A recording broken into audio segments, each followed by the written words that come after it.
You've probably heard the name. It's one of the most famous and, frankly, most chilling nicknames in all of geopolitics: Afghanistan, the graveyard of empires. And for good reason. For centuries, this land has challenged, broken, and ultimately defeated some of the most powerful foreign armies that tried to control it. But why? I mean, really, what is it about this specific piece of land that just consistently turns the ambitions of superpowers into dust? To get to the bottom of that, we have to look way beyond the headlines, beyond the battlefield, and really dig into the very nature of Afghanistan itself. Well, a military analyst named David Isby offers a pretty powerful and, honestly, an unsettling answer. He argues that Afghanistan, well, it isn't a country in the way you and I might think of one. He says it's a vortex, a swirling, self-perpetuating cycle of conflict that just pulls everyone and everything right into its center. So to really get why empires fail here, we first have to understand the forces that are feeding this vortex. What makes it spin? Okay, so this vortex, it isn't just one single thing. Think of it more like a perfect storm, right? It's fueled by three really powerful interlocking forces: the geography, the people, and its neighbors. And they all feed into each other. So let's break them down, one by one. All right, first up, and maybe the most fundamental of all these forces, is the land itself. I mean, the actual ground beneath their feet.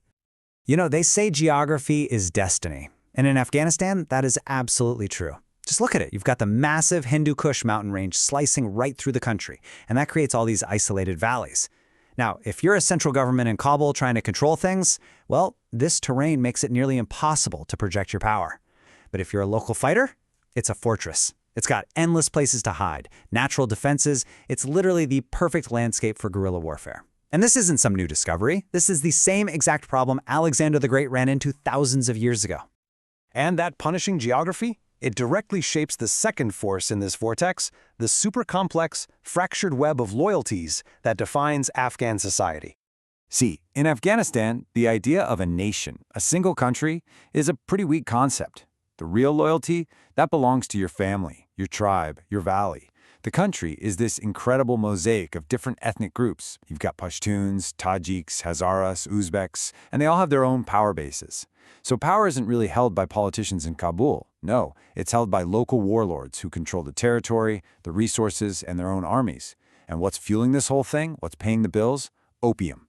The drug trade is, and this is a great way to put it, the financial oxygen of the conflict. It funds everybody. And all of that, it brings us right to the third, an absolutely crucial force that keeps this vortex spinning: the role of its neighbors, especially Pakistan.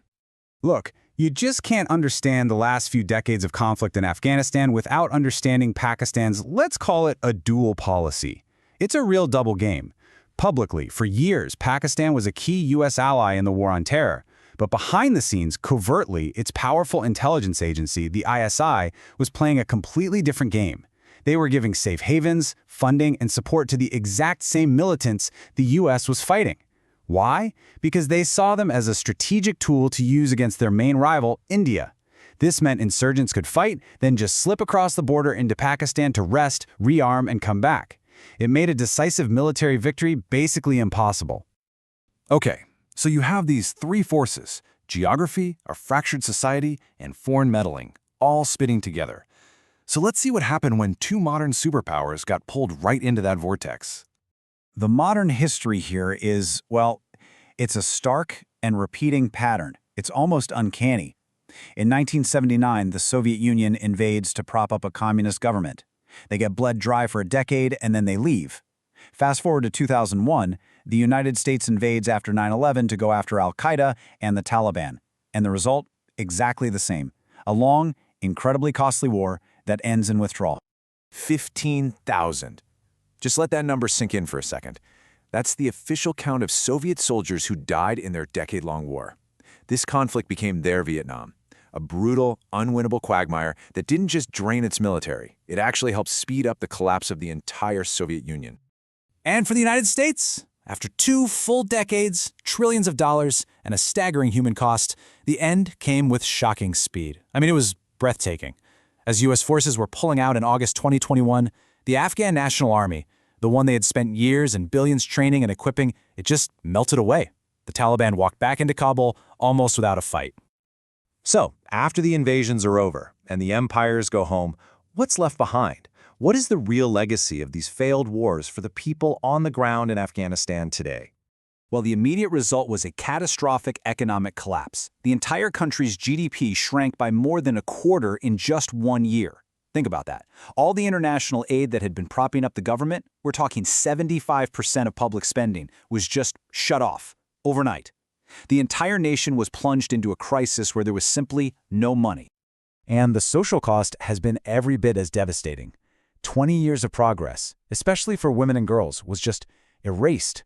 A whole generation of women who grew up with the right to go to school, to have careers, to participate in public life, they watched those rights get dismantled, piece by piece. 2.2 million. I really want you to hear that number. This isn't just a statistic on a chart. It represents millions of individual futures just extinguished. That's the number of girls who are now banned from attending high school. It makes Afghanistan the only country in the entire world to enforce a ban like that. And the consequences just cascade through every single part of society. You've got more than half the population living below the poverty line, the healthcare system is in shambles, and all the country's most skilled and educated people, they've fled, creating this massive brain drain. The whole economy is now basically surviving on the lifeline of humanitarian aid. And here is the ultimate tragic irony in all of this. Trapped underneath all of this instability and suffering is an estimated $1 to $3 trillion in untapped mineral wealth.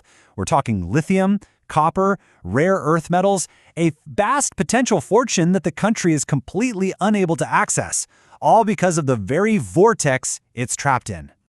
And this all leads us to the final haunting question. With the geography the same as it's always been, the social fractures as deep as ever, and neighbors still playing their games, is Afghanistan just doomed to repeat this cycle forever? Or is there a way for the forces that fuel this vortex to finally be broken? The graveyard of empires is waiting for the next answer.